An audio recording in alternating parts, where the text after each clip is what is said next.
आज हम जानेंगे कि श्री भगवद गीता के आधार पर मित्र की क्या परिभाषा है, मित्र का हमारे जीवन में क्या महत्व है और हमें अपने मित्रों का चयन कैसे करना चाहिए। मित्र सिर्फ वो नहीं होते जो हमारी हाँ में हाँ मिलाएं, बल्कि सच्चा मित्र वही है जो हमें गलत रास्ते पर जाने से रोके या समय आने पर उचित सलाह के द्वारा हमारा मार्गदर्शन करे। भगवद गीता में हमें दो तरह की मित्रता का अद्भुत उदाहरण देखने को मिलता है। एक ओर कृष्ण और अर्जुन की मित्रता थी और दूसरी ओर कर्ण और दुर्योधन की मित्रता थी। जहाँ अर्जुन और कृष्ण की मित्रता आदर्शवादिता, पूर्ण स्नेह और समर्पण से ओतप्रोत थी, वहीं कर्ण और दुर्योधन की मित्रता स्वार्थवश थी। इस प्रकार हमें ये सीखने को मिलता है कि अगर हमारी मित्रता सच्ची भावना और आदर्श पर टिकी हो तो हमें सफलता प्राप्त होती है, और अगर वही मित्रता स्वार्थवश की जाए तो हमें असफलता का सामना करना पड़ता है।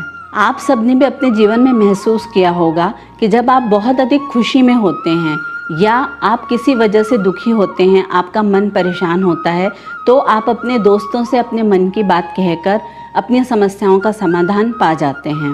गीता में भी हमें इसी का उदाहरण देखने के लिए मिलता है। युद्ध के समय जब अर्जुन का मन अपने स्वजनों को देखकर बहुत दुखी हो गया और वो धर्म संकट में पड़ गए, उन्हें कुछ नहीं समझ आ रहा था कि अब मैं क्या करूं। सारे परिजन वहां पर उपस्थित थे, फिर भी उन्होंने अपने मित्र से ही अपने मन की बात कही। उन्होंने श्री कृष्ण से बताया कि उनके अंदर कौन सा द्वंद्व चल रहा है। कृष्ण ने भी अर्जुन के हाँ में हाँ नहीं मिलाया। उन्होंने उन्हें एहसास दिलाया कि इस समय उनका क्या कर्तव्य है, उन्हें इस धर्म युद्ध को करना ही होगा। इसलिए मित्र वो नहीं जो आपके अनुसार आपको सहमति दे या आपके कार्यों में आपका सिर्फ सहयोग करता रहे। उसे आपको सही दिशा दिखानी चाहिए जिससे आप अपने उद्देश्यों में सफल हो सकें। मित्रता का हमारे जीवन में बहुत महत्व है, इसलिए हमें अपने मित्रों का चयन सोच समझ के करना चाहिए। सामान्य तौर पर देखा गया है कि हम अपनी प्रकृति के अनुसार ही अपने दोस्तों का चयन करते हैं। जैसा हमारा स्वभाव होता है, उन्हीं लोगों से हमारी दोस्ती भी जल्दी हो जाती है। भगवद गीता के 14वें अध्याय में बताया गया है कि मनुष्यों में 3 तरह की प्रकृति देखी जाती है। 3 गुणों के आधार पर ही उनका स्वभाव या प्रकृति का निर्माण होता है: सतोगुण, रजोगुण और तमोगुण। इन गुणों को समझाने के लिए हम आपको एक उदाहरण देते हैं।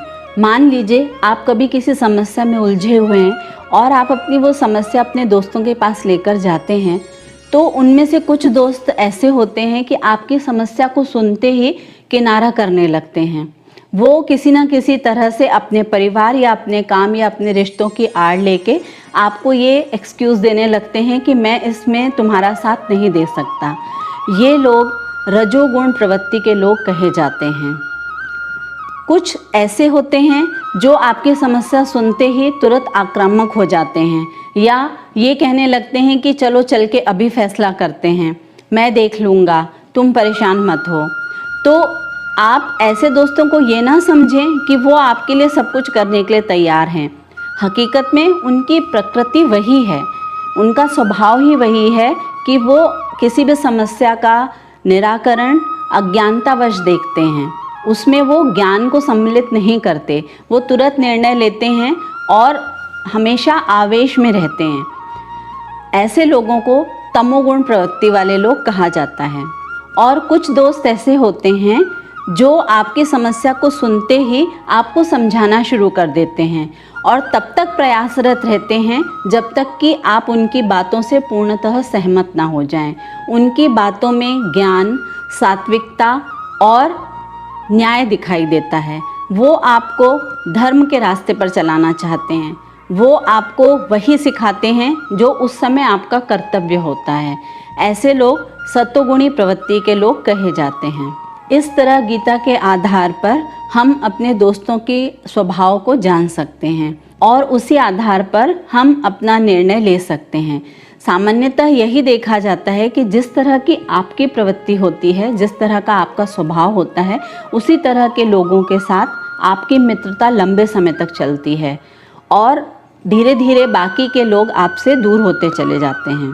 तो हमने देखा कि मित्रता सिर्फ एक औपचारिकता नहीं है, ये एक उत्तरदायित्व है जो दोनों पक्षों को समान रूप से निभाना चाहिए।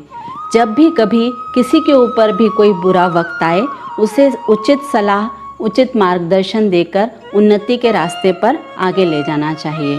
भगवद गीता में हमारे जीवन से जुड़ी सभी बातों, जन्म से लेकर मृत्यु तक की सभी समस्याओं का समाधान दिया गया है। आगे भी गीता से संबंधित इस ज्ञान को हम आप तक पहुंचाते रहेंगे। अगर आपके मन में गीता से संबंधित कोई भी सवाल हो तो प्लीज़ कमेंट बॉक्स में डालें, हम उन प्रश्नों का उत्तर ज़रूर देंगे। अगर आपको हमारी ये जानकारी अच्छी लगी हो तो प्लीज़ हमारे चैनल को सब्सक्राइब करें, आगे अपने दोस्तों को ये जानकारी शेयर करें जिससे वो भी मित्रता का महत्व समझ सकें।